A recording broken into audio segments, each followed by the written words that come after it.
Come in.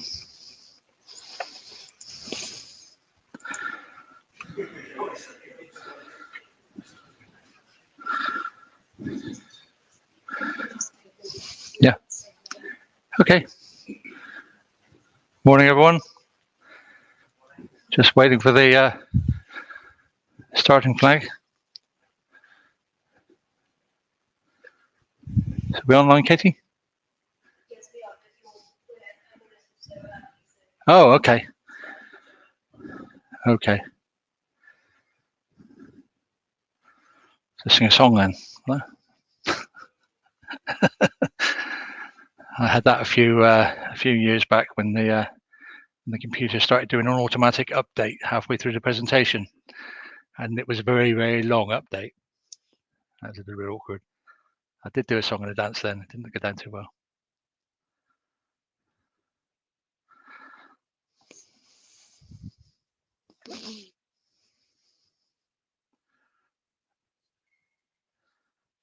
Yep, ready to go? Just make a start. Okay, so whilst we wait for everyone to join online, it's streaming on YouTube at the moment. Can everyone in the room hear me? Should be able to. Yeah, good. Good. Apparently, I was a bit quiet last time. Anyway, welcome to April's market briefing, and with the topic being marine cybersecurity. I've just got to go through the administration tasks at the moment.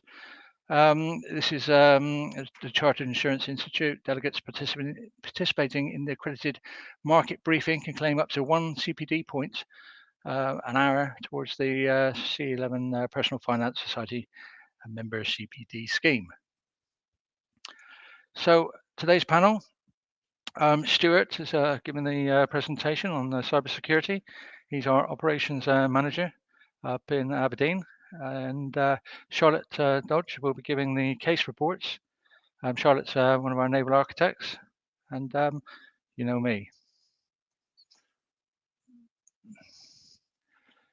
So usual caveats apply, Chatham House rules apply, and the information contained in these presentations and any opinions or comments expressed are those of the presenters and not necessarily those of ABL. So at the end of today's briefing, can we please ask everyone to take 3 minutes of their time to complete the online survey? This is critical for us to maintain our CPD accreditation. We want to be able to offering the opportunity to get you the 1 CPD point. So please, can you complete the form? It also means we can actually look at how we can improve these briefings and match your requirements and needs. So what you will learn today, as these briefings are CPD accredited, a very important criteria is that we run through the learning objectives for today. So in terms of what you will learn today, you're going to gain an understanding of who targets the marine industry and why. You'll be able to discuss the main current marine cyber security threats. You will discover the typical failings that create cybersecurity vulnerabilities in the marine environment. You'll be able to discuss what current best practice in the industry looks like. And finally, you will learn how to assess practical applications of best practice in the marine environment. And we'll go over these again at the end of the presentation. And finally, before I hand over, we'd like to give you a few moments to seafaring men and women at sea today. Even though, dare we whisper it, COVID-19 does seem to be increasingly in the rear view mirror, we know that seafarers are still working often longer hours than they're meant to and more months due to crew change issues. And irrespective of COVID-19, there are, of course, a multitude of other factors going on in the world which impact adversely on the lives and conditions of seafarers. Many of our colleagues come from seafaring backgrounds, like myself, so crew welfare is a cause that's close to our hearts. As such, we are signatory to the Neptune Declaration, which has undoubtedly played some part in getting seafarers vaccinated against the virus. So do look into this and consider perhaps getting your company to become a signatory. So over to you, Stuart.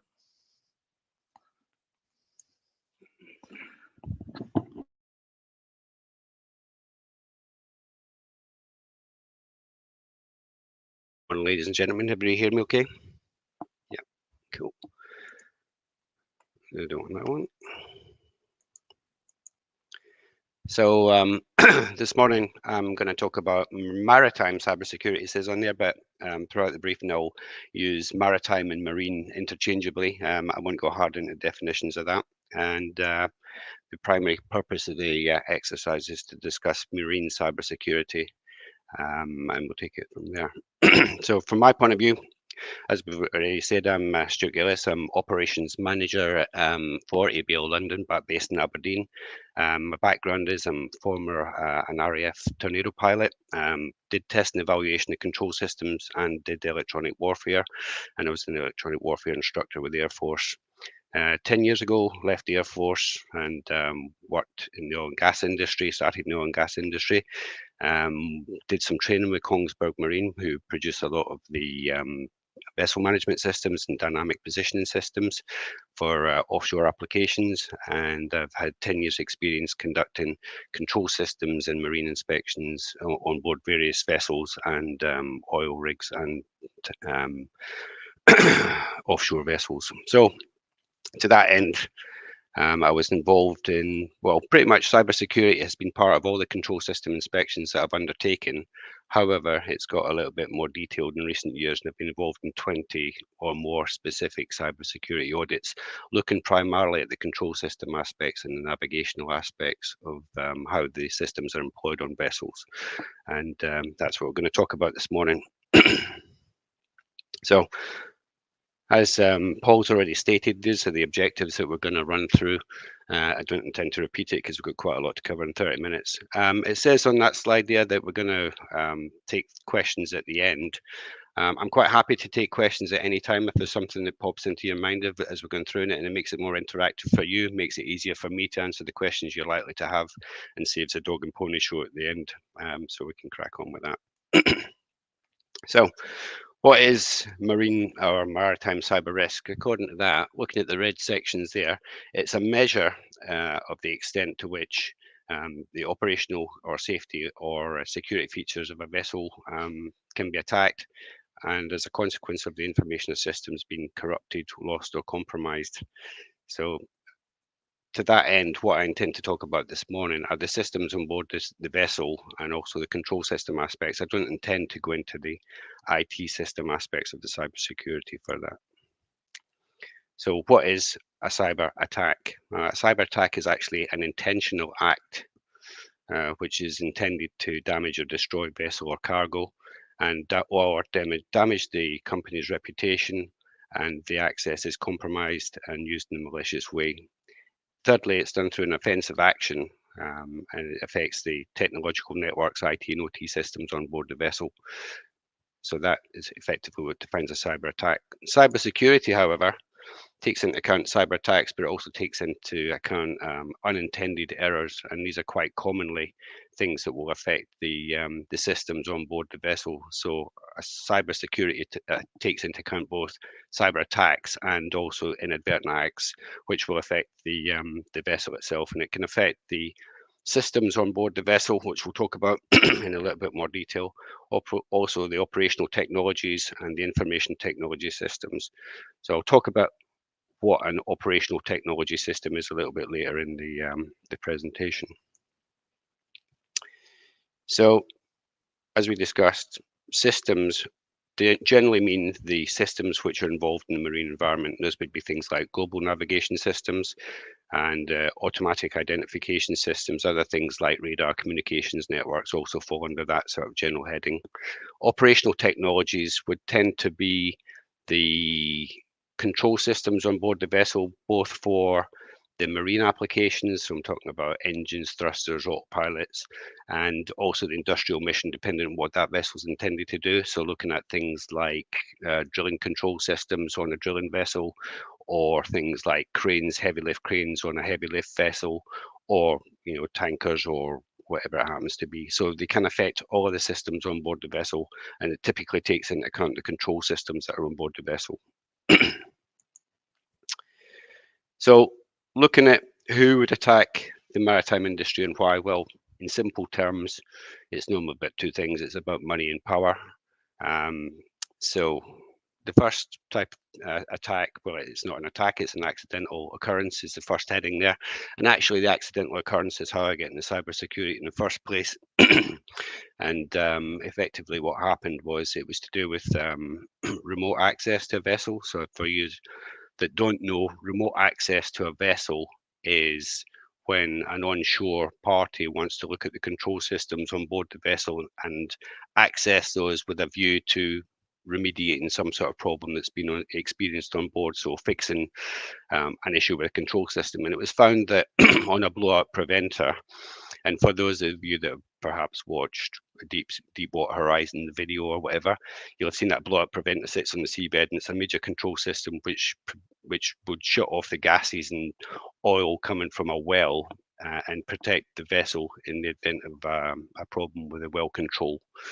So it was found on the particular instance that we're looking at that there was remote access to a BOP, and the problem was that the BOP which was being accessed was on the wrong vessel. So the implications of that are huge. So we found that basically a company who's an equipment manufacturer was operating a blowout preventer on an incorrect vessel.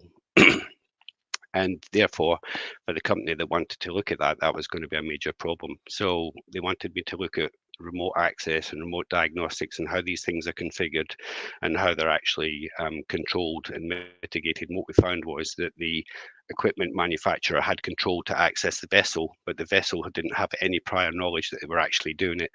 And this was the major problem. So it was the implementation of the controls to allow the people on board the vessel to control access to the vessel, which was the thing that had to be sorted, which I wrote effectively a paper on, and that's how I get into cybersecurity from that point of view, from control system inspections. Individual opportunists.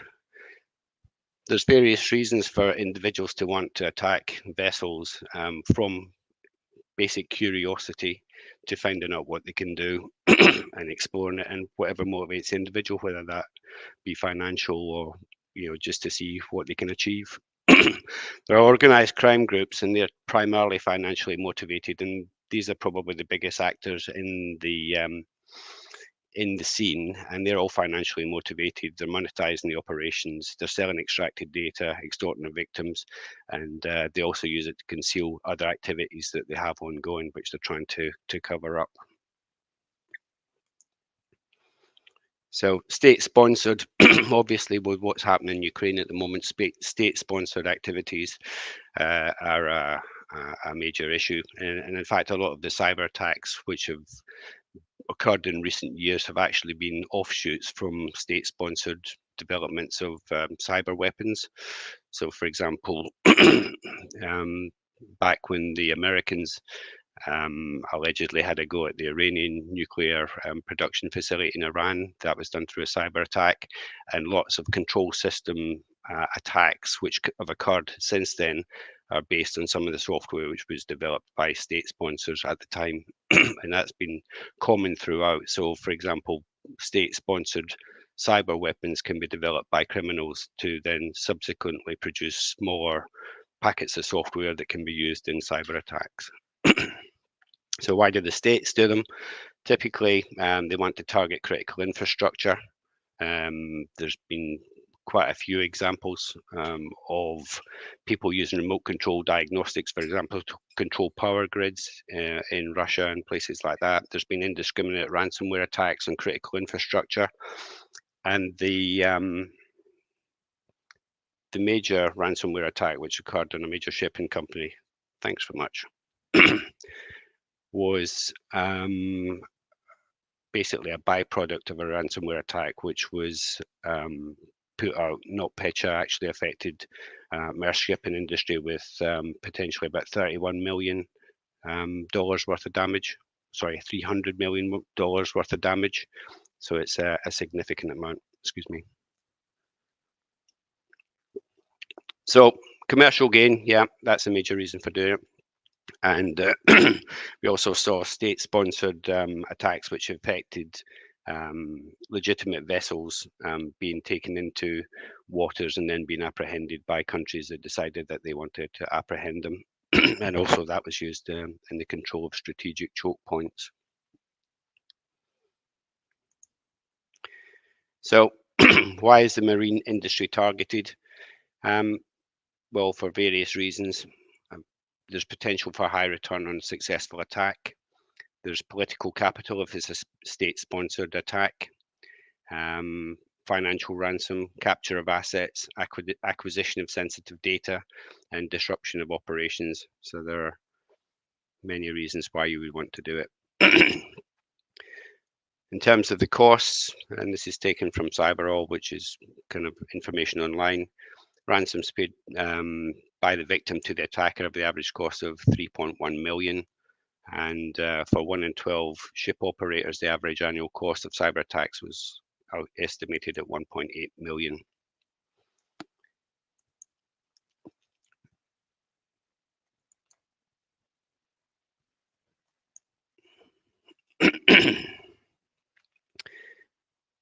Okay, so this one kind of outlines why you would attack the maritime industry rather than, for example, the banking industry. And because there's basically been an increase in the use of digital technologies, internet connectivity, and obsolete and vulnerable systems. So in effect, you have quite a lot of open and unencrypted systems. There's a lack of cybersecurity infrastructure. There is quite a lot in the maritime industry of legacy digital hardware, which is unsupported with known vulnerabilities. And there's also multiple interconnected networks. There's low prioritization and underinvestment in cyber resilience, and there's open source intelligence available on the vessel's locations and positions, which typically can come from things like Marine Finder or whatever, those type of websites.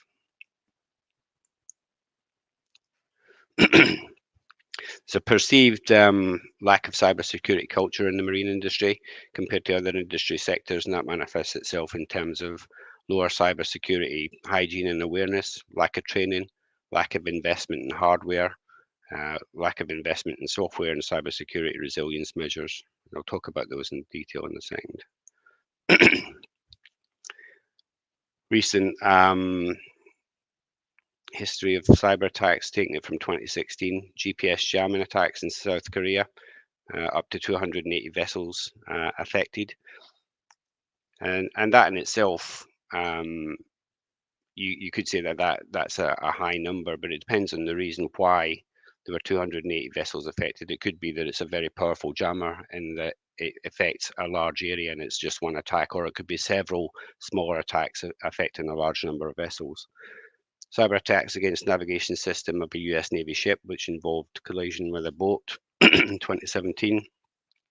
2018 GPS spoofing attack in the Black Sea, deviation of 20 ships to an airport, which is quite an obvious spoofing attack if you look at your navigation system and see that you're parked your vessel at an airport. 2018 NotPetya malware attack, which we talked about briefly, which affected Maersk. 2021 ransomware attacks, again, maritime industry. 2021 and 2022, various malicious codes. The other thing that's happening in recent, which is not on there, is basically jamming of GPS systems and the IS systems, particularly in conflict areas and in and around Russia and in China. So there's basically looking at the reported attacks, but there's an awful lot which goes unreported. When you start conducting audits and inspections, you start to find out when you get access to people's history or recent history of cyber attacks that there's actually quite a lot which goes unreported and undetected. So BIMCO basically said that they considered that the most vulnerable systems on board ships to be the GPS, AIS, radar, ECDIS, engine control and monitoring systems. So that was based on the fact that AIS and GPS for civilian ships are not encrypted or authenticated. Well, that's debatable. We can talk about that shortly. And they identified those as particularly or potentially vulnerable to attack, which is true. The global maritime industry is dependent on satellite navigation, especially GPS, GNSS, And a particular concern was relative ease by which these can be jammed or spoofed. In terms of GPS, the GNSS, which stands for Global Navigation Satellite Systems, incorporates various GPS systems or various satellite systems. First there being the GPS, which is developed by the Americans, which typically takes about 32 satellites in an orbit of about 26,000 kilometers around the Earth. GLONASS is the Russian system, about 25,000 kilometers, and Galileo is a European system, about 23,000 kilometers. So there's various navigational networks already set up. This slide basically shows that they all operate in slightly different frequencies, and primarily they'll use this side. I don't know if you can see here. They'll use this side of the frequency spectrum for transmitting and receiving their data. So L1 is a primary GPS frequency, G1 is a primary GLONASS frequency, and the one behind that is primarily the European satellite frequency. Down the other side here are the other frequencies which are used for comparison and reference, and are not the primary aims. So GPS jamming is quite a simple thing. Effectively, with your satellites being 24,000 kilometers away, the signals when they get to Earth are relatively weak. So I don't know if you know how GPS works, but pretty much they're clocks which send time signals. These time signals have references on them, and it's the measurement of time signals which then gives the position in triangulation from the various satellites to the vessel that's receiving them. So if you can jam the signals, effectively you can prevent the vessel from having an accurate navigational solution, which generally means that the vessel doesn't know where it is. So you're not spoofing it, it just doesn't know where it is. And GPS jamming is relatively easy to detect in as much as the system will tell you that it doesn't know where it is. So it's easy enough to identify. I think the thing of interest really is the fact that it's become much more prolific in recent years, and it's become more accessible to the public. And what basically shown there is that from the left-hand side of the screen, you've got typical white van man GPS jammer, which you can plug into your cigarette lighter, and that'll deny the GPS, which means that your company doesn't know where your van is at any particular time. And those type of devices have actually interfered with aircraft in America on GPS-based landing systems. So they are out there and they are being used by the general public. The one slightly to the left of that's a slightly bigger and more powerful version of the same thing. And you can see it's got lots of antennas on it, so it's more likely that that's going to be taking into account different frequencies and different types of GPS, so it's giving you a wider coverage. And the thing about when you start to increase the coverage of frequencies, then you're reducing the effective power that you would have in that particular frequency band. So you get less power covering a wider area, which was why that one's typically plugged into the wall. When you go further to the the right on that slide, what you start to see is military applications of GPS jamming, and they're much more directional. And because they're directional, then they're much more focused, they're much more powerful, and they can take a bigger swathes of the areas that you're looking into. And that goes from typical sort of privacy seekers can go from a couple of meters, the cigarette lighter one's probably about 10 meters, out to a typical of about 10 miles. The organized criminals using those bigger systems could go out to about 31 miles, and state-assisted terrorist group using 10 kilowatts can go out to 94 to 120 miles. Beyond that, the Russians are working on systems which have got reputedly much wider area than that, which could take out possibly countries or continents. So you're looking at quite a prolific and simple method of denied navigational systems. GPS spoofing is a slightly different technique, and when you're spoofing a GPS signal, what you're actually trying to do is replicate it to make the vessel think that it's in that position to start with, and then gradually you suck away the position and move it to where you want it to be somewhere else. And by doing that, you can force the vessel to think it's in an incorrect position and then adjust its track to take up a new heading or position or track to deviate it to wherever you want to go. So that's the difference. And spoofing is much more difficult to do because if you spoof a GPS signal too quickly, it will recognize the immediate change in position and reject that signal. So you have to be quite subtle about it. So it does actually involve a little bit of technical know-how. So as it says here, the spoofer needs to accurately recreate the GPS signals from multiple satellites and then transmit their positions to the receiver such that the captured receiver now moves to the position that you want it to move to.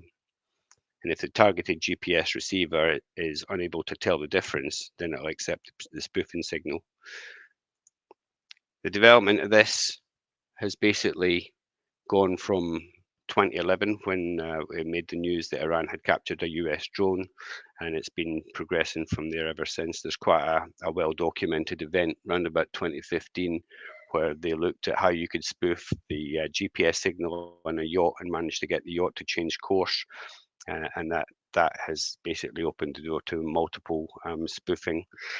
The one on the Gulf here, 2016, is a suspected spoofing attack of two US Navy vessels which were heading from Kuwait to Bahrain, and they suspected that they were, well, it is now suspected that they were spoofed, and they deviated towards Farsi Island where they were captured by the Iranians. In this one here, this is the Black Sea. This is currently ongoing as well. Over 600 ships being spoofed in terms of position and navigation. And it's not specific to military operations. You've got Pokemon here developing GPS spoofing for gamers so that they can go and capture Pokemon around. So it's actually common knowledge about how to do these things, and it's on the open market about how you can actually do this kind of stuff. So the thing about GPS spoofing is that you would say that it's typically looking at GPS in one type, which is the complex area. And there are companies out there that manufacture anti-spoofing devices which measure the GPS signals, and it's much easier to do if you have multiple GPS receivers. So if you're looking at the European ones, the Russian ones, and the GPS ones, it can be done by different techniques. So if you have these three antennas on your vessel and you know the position of them, if one of them starts to move, you know that particular set of signals is actually being spoofed or jammed. So you can recognize how that works. There's other ways of doing it using differential correction signals such that you can recognize whether the signals being received by the vessel are correct or incorrect and whether there's deviation in them, and then you can start to tell the vessel that it's been spoofed or jammed. So where there's an attack, there's always an available countermeasure. But from the European perspective, what they're basically seeing is an increase in about 5,000% in terms of the number of jamming and spoofing events that have occurred, and therefore what they're saying is that the amount of investment versus the ease with which they can be jammed or spoofed is actually no longer viable, and to that end they don't believe that safety of life systems and critical applications should be purely reliant on GPS systems.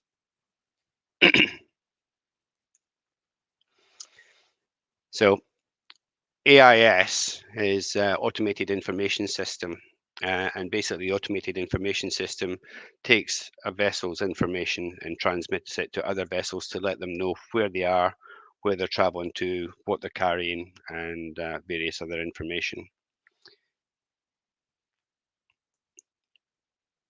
So on this picture here, this is a typical AIS, so it's an ECDIS screen, but it's showing AIS information.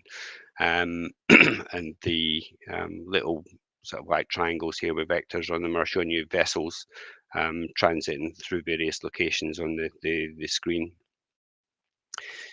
So AIS can provide about 27 different types of messages. It does use GPS positioning, so if your GPS is being spoofed or jammed, you can find that your AIS system is also affected by this. The vulnerabilities of AIS are the fact that it transmits unknown frequencies, so effectively you can jam it. There's no encryption, there's no message integrity, there's no timing integrity, and there's lack of authentication. And because of that, it's easy to, in fact, going back to the original sort of discussion about homemade sort of jammers and that kind of thing, you can actually have homemade AIS receivers. And the homemade AIS receiver can be then connected to another computer, which can be connected to a radio to then transmit homemade messages, which then can mimic existing vessels, create fake vessels, or if you've got an AIS receiver, you can actually capture and replay. You can capture information on AIS data and then replay it back through a transmitter to recreate an event at sea, which is then seen to the mariners whilst they're on board the vessel. So you can create fake scenarios, you can create fake closest point of approach alerts, and you can also, the one that concerns, well, was of interest to me was that you can create virtual aids to navigation.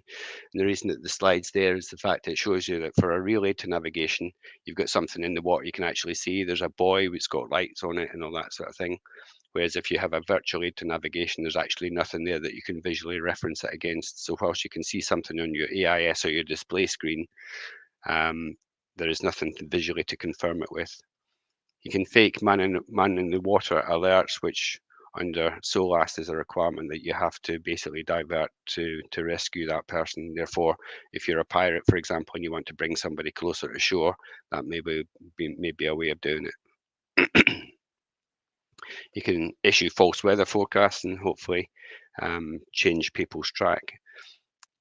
So this picture here, basically, I put on there what is wrong with this picture. And what it actually shows is that in the red circles on there, you have multiple vessels shown on the AIS.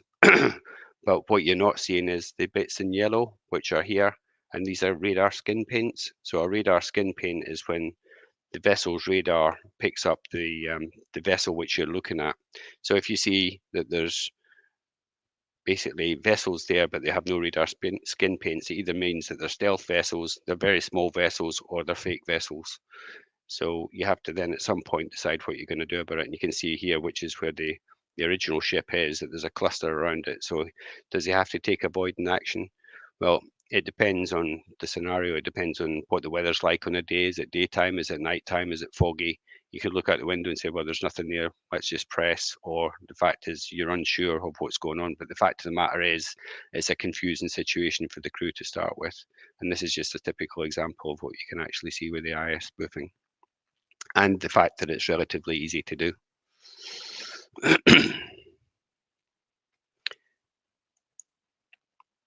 So that's it on GPS and AIS spoofing and jamming. I'll talk about operational technologies now.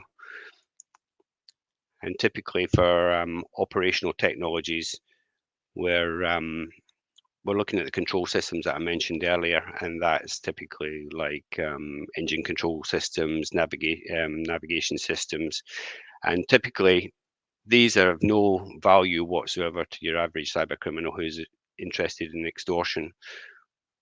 What they are, however, is a threat to the safety of the crew on board, because you can start to cause engines to run away, you can cause various other problems, and therefore that's why there's a general concern about them. So, as I said earlier about modern systems having remote diagnostics to monitor the health of the system, and also to give access to engine or equipment manufacturers to the equipment to resolve any issues that are experienced with it. Threat actors can scan for these methods of getting on board the vessel, and once they're on the vessel, then they can start to infiltrate the ship's networks to find out what they can get access to. It says they're basically, it depends on the age of the vessel. If you have very old vessels, then typically they don't have very many digital or connected operational technology networks. So these are relatively safe. You can also have very modern vessels which have got the latest technologies, which have hardware on them, for example, firewalls, data dials, which will only work in one direction, network segregation, which is proven. But it tends to be the vessels in the middle category, which are neither very old nor very new, which are most vulnerable. And these are the ones which have got the legacy systems, which still are open to attack and haven't been upgraded. And throughout the downturns that we've experienced in the recent years, there's been an underinvestment in those particular parts of the system. And that's why you go onto vessels and find that the firewalls haven't been updated since the vessel was manufactured. They don't know who actually manages the firewall rule set, that type of thing. So there's a whole load of different vulnerabilities that can be introduced there. And also, it says here, vulnerable to the introduction of USB drives, and that certainly was the case when it started in terms of the control system inspections, you know, from 10 years ago to present. I think that the protection of USB devices is improving in general, and that there's an awareness that these are ways of introducing threats, and therefore you're finding things like physical hard covers over USB ports. You're finding software disabling of USB ports, and their awareness is much more improved and increased over that. So the guidelines in terms of what to do, IMO, we've already discussed the first bit of the IMO document right at the start of this, and I'll go into that in a little bit in a second. Industry standards and best practice guides. We've got the guidelines on the cybersecurity of ships, which we can look at in a second as well. Intertanko produced a good guide on jamming and spoofing of GNSS, which again, we'll talk about in a second. Class societies have introduced class notations in terms of cybersecurity and what they award their cybersecurity notations on. Associated with that, there's various guidelines and recommended practices, which are also very good. The local regulations at the bottom here are kind of where we started in terms of the cybersecurity assessment and development of checklists. And what I would say about them is that they're very good, but they're not very specific to the marine or maritime environment. So it takes a little bit of understanding and reading through them which bits are applicable. And what was also found right at the start is that these regulations, if you say to a company, what's your cybersecurity policy, they would give you a cybersecurity policy which is based on, for example, NIST regulations, which are not actually applicable to the vessels that you would be inspecting. And also the fact that they weren't applicable meant that the crew on board the vessel could never comply with the regulations that their companies were saying were in place to conduct the cybersecurity that they were being asked to conduct. So the basic principle is basically to identify any risks, your cyber risks, protect, and that basically means implementing ways to protect the systems. Detect is ways of detecting that you're actually being attacked. Respond, how are you actually going to respond to these attacks should you detect them, and how are you going to recover from a cyber attack. And these are the principles, which are actually very good principles, and the founding principles of a lot of the guidelines which follow on subsequently to that. So when you read, for example, this is the guidelines to cybersecurity on board ships, you'll find that although it doesn't say word for word where it says in the IMO guidelines, but the basic principles are being followed, and they've developed a document which is actually very relative to cybersecurity on board vessels, and it's very readable and easily applicable, and therefore it's quite easy to audit against when you go on board a vessel to understand what's going on in that particular vessel with regards to cybersecurity.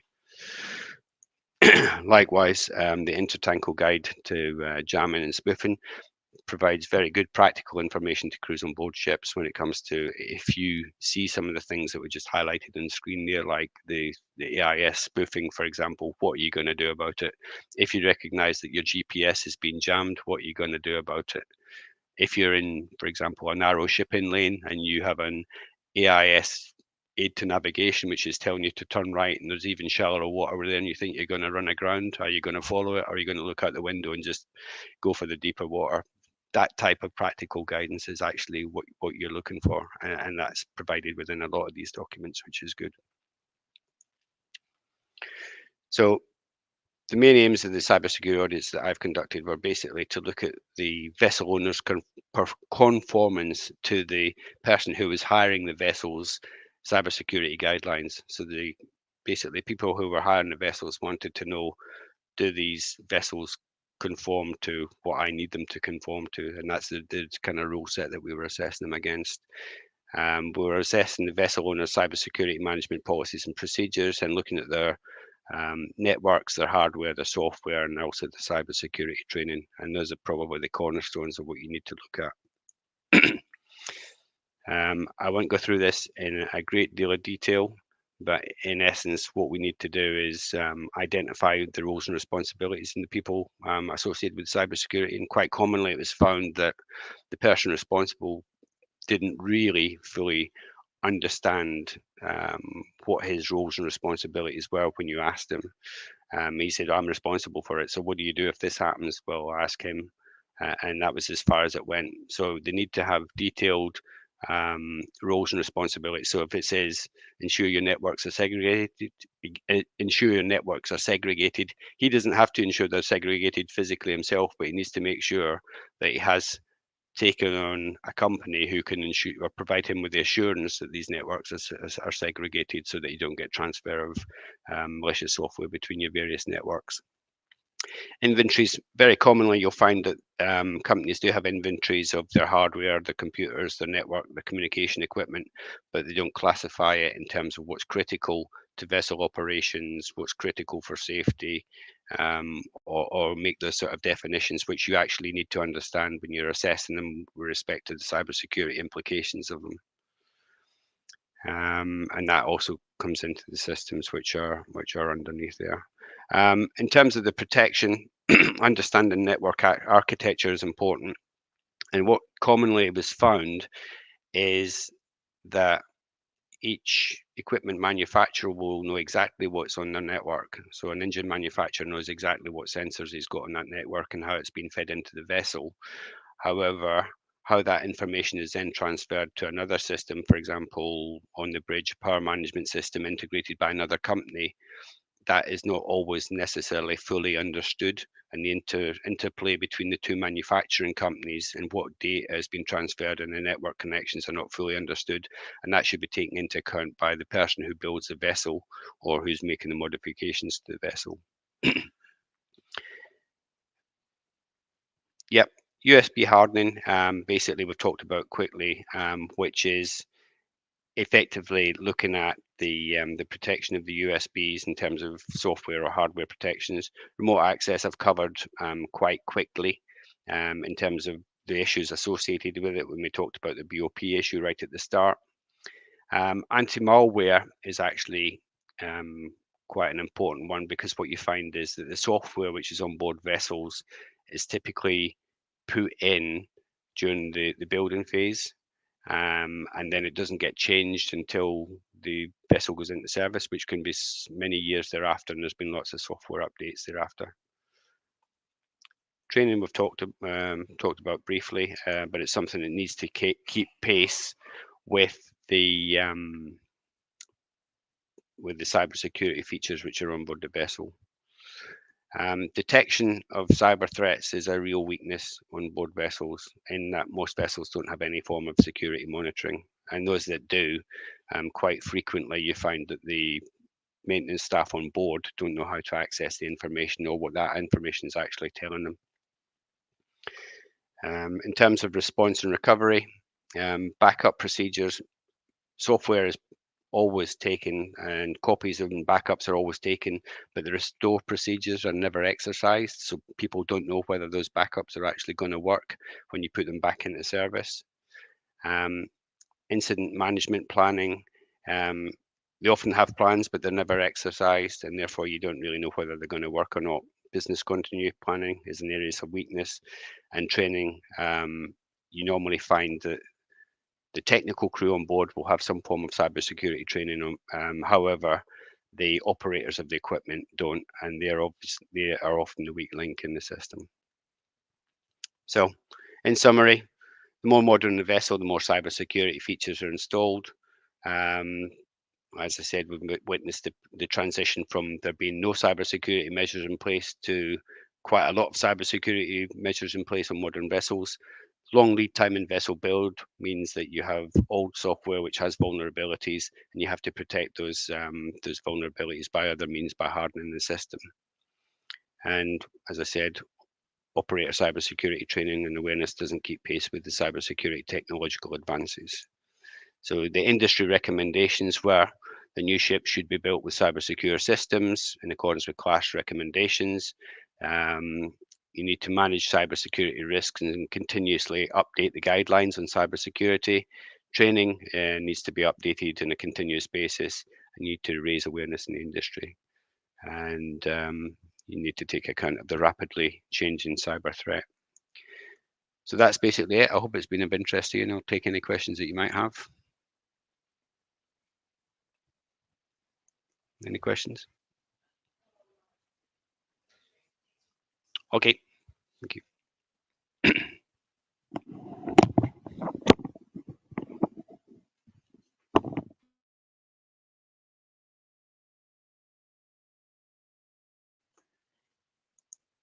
Good morning, everyone, and thank you for that, Stuart.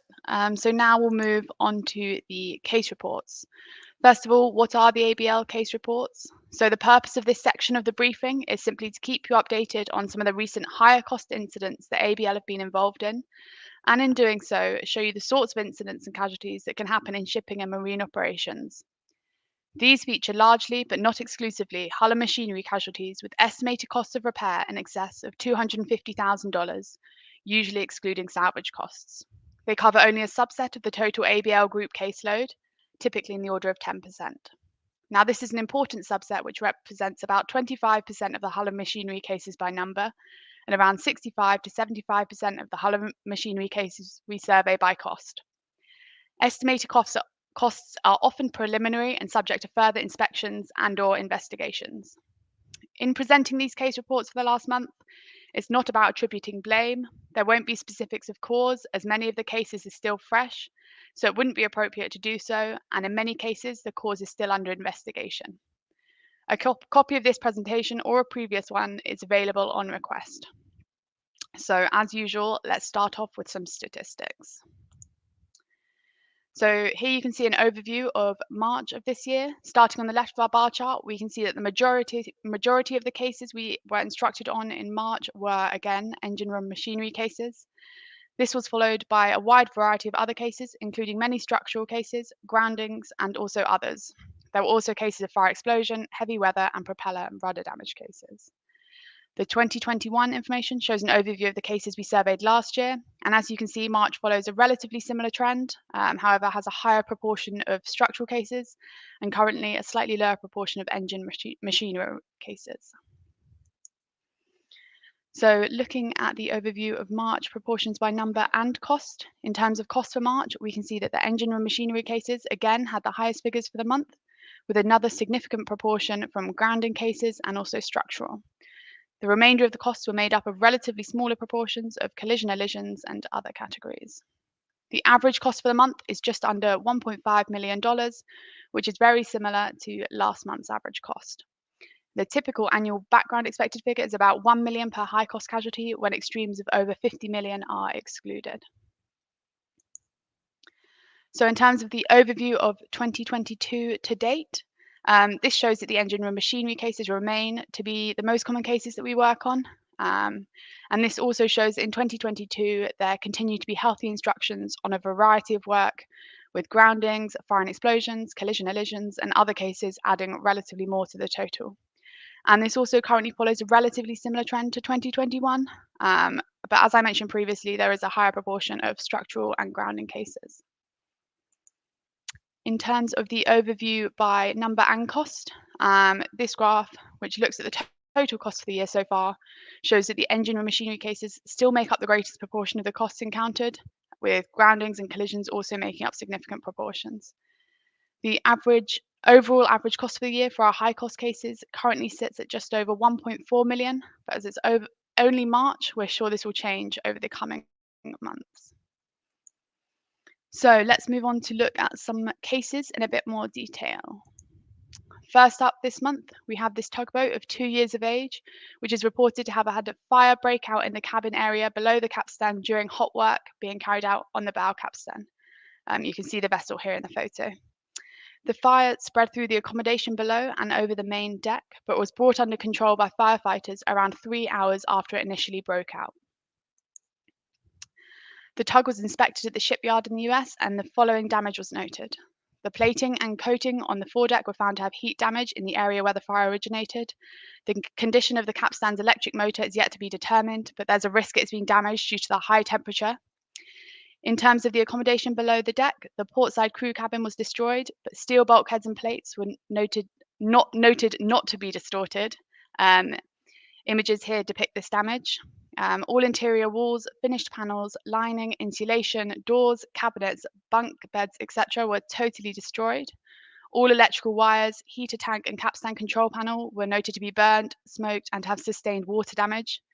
And in terms of accommodation on the main deck level, over 6 feet of height of the accommodation area was noted to be burnt and charred, as well as other significant damage. Other damage includes the wheelhouse, where the ladder passage from the main deck accommodation and the wheelhouse was noted to be severely affected by smoke, soot, and steam condensation. The engine room, however, does not appear to be affected. However, the possibility of water intrusion into the engine room still needs to be verified. A number of repairs were advised and will be affected by the shipyard. Repairs have an estimated cost of $1.2 million, subject to adjustment once the full extent of the damage is known. So next up, we have this approximately 85,000 deadweight ton cargo vessel, which sustained damage following a missile attack whilst at anchorage at a port for cargo loading in Ukraine. Whilst the vessel was waiting at anchorage, the master maintained continuous communication with the port authority to follow up on the situation in the area. However, an explosion was heard, followed by heavy smoke in the engine room of the scrubber area. The vessel had been struck by missiles at her funnel structure. Following the explosion, the emergency alarm was activated and the vessel's firefighting team rushed to the fire lockers and commenced extinguishing the fire in the engine room. The rest of the crew proceeded to the muster station. It was reported that one crew member was injured. Following initial assessment of the damage by the crew, as well as medical attention being administered and the engine room fire extinguished, the main engine was tested to ascertain whether it could operate satisfactorily to proceed to the vessel's final destination. It was deduced to use the main engine at reduced power and not to sail at full speed for the vessel to proceed. The vessel arrived 2 days later in Turkey at an anchorage area for initial inspection by the naval crew. The vessel was then berthed at the shipyard to undergo repairs. The damage sustained can be summarised as follows. The scrubber and associated equipment was destroyed. The main and auxiliary engines, exhaust and bypass lines and insulation were destroyed. The galley bulkhead and passageway suffered holes. The funnel after bulkhead has suffered a severe hole and is indented. The boiler top insulation and valves have been destroyed. Cabling has been destroyed in the engine room. Fire and other doors in the upper deck, as well as steering room, have been destroyed.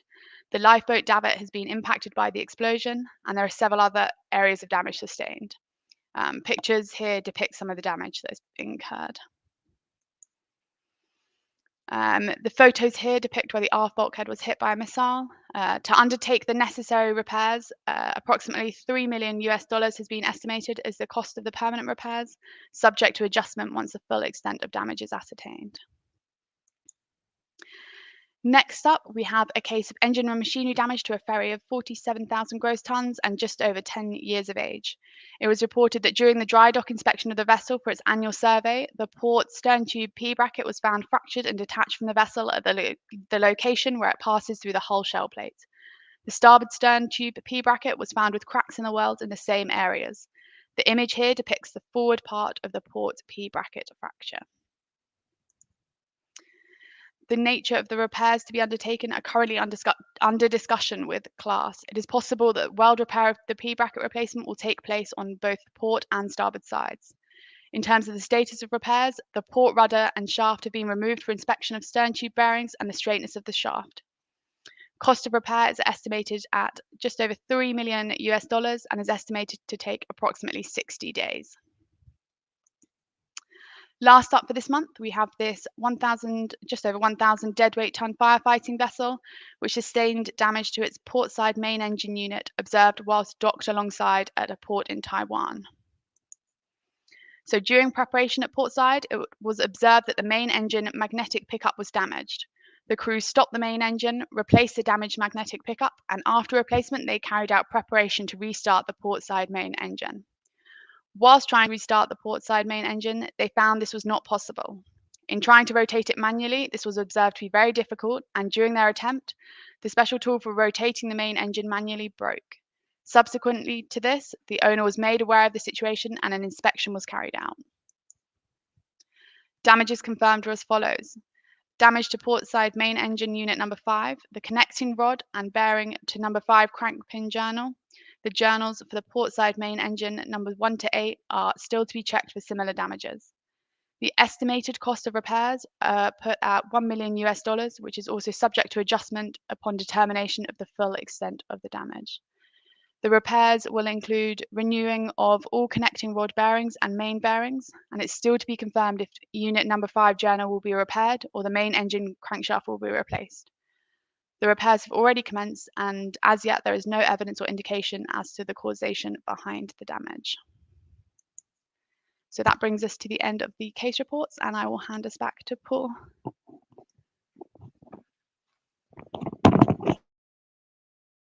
Charlotte, and thank you, Stuart. It was very interesting. So follow up with our rules for CPD points. I've got to repeat these questions again, but I'm not going to repeat them. I'm just going to let you look at them. I'm sure you're aware and that you learnt these things today. So on the next slide, as you know, every month we hold a prize draw. One lucky winner wins a bottle of the finest champagne. And here's a photo of one of our previous happy winners who's in the audience now. Taking great pleasure at looking at himself on the big screen.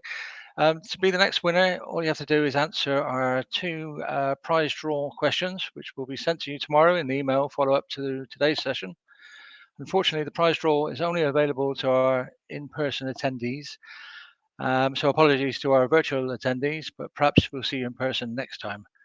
Also, I'm sad to say that we must either have had a very difficult questions last month, or our audience was not paying attention as there were no winners, which is a first time.